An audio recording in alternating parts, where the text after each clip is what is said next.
ಮೂಡಾ ಕೇಸಲ್ಲಿ ಸಿಎಂ ಪತ್ನಿಗೆ ರಿಲೀಫ್, ಇಡಿ ವಿಚಾರಣೆಗೆ ಹೈಕೋರ್ಟ್ ತಡೆ, ನಾಳೆಯ ವಿಚಾರಣೆಯಿಂದ ಸಚಿವ ಭೈರತಿ ಸುರೇಶ್ ಬಚಾವ್.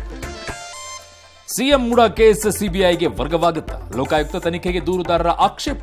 ಸೀಸ್ ಆದ 142 ಸೈಟ್ ಮಾರಾಟಕ್ಕೆ ಇಡಿ ಬ್ರೇಕ್. ಉತ್ತರಾಖಂಡ್ನಲ್ಲಿ ಏಕರೂಪ ನಾಗರಿಕ ಸಂಹಿತೆ ಜಾರಿ, ಮುಂದೆ ಅಲ್ಲಿ ಹಲಾಲ ಬಹುಪತ್ನಿತ್ವ ನಿಷೇಧ, ಮುಂದೆ ಹರಿಯಾಣದಲ್ಲೂ ಜಾರಿಗೆ ಸಿದ್ಧತೆ. ಕುಂಭಮೇಳದಲ್ಲಿ ಅಮಿತ್ ಶಾ ಪುಣ್ಯ ಸ್ನಾನ, ಮಿಂದೆದ್ರೆ ಪಾಪ ಕಳೆಯಲ್ಲ, ಖರ್ಗೆ ಲೇವಡಿ. ಇದು ಹಿಂದೂಗಳ ನಂಬಿಕೆ ಮೇಲೆ ದಾಳಿ ಅಂತ ಬಿಜೆಪಿ ಕಿಡಿ. ಐತಿಹಾಸಿಕ 100ನೇ ಪ್ರಯೋಗಕ್ಕೆ ಸಜ್ಜಾದ ಇಸ್ರೋ, ವಕ್ಫ್ ಬಿಲ್ 14 ತಿದ್ದುಪಡಿಗೆ ಜೆಪಿಸಿ ಅನುಮೋದನೆ, ಫೈನಾನ್ಸ್ ಟಾರ್ಚರ್ಗೆ ಮತ್ತಿಬ್ಬರು ಬಲಿ.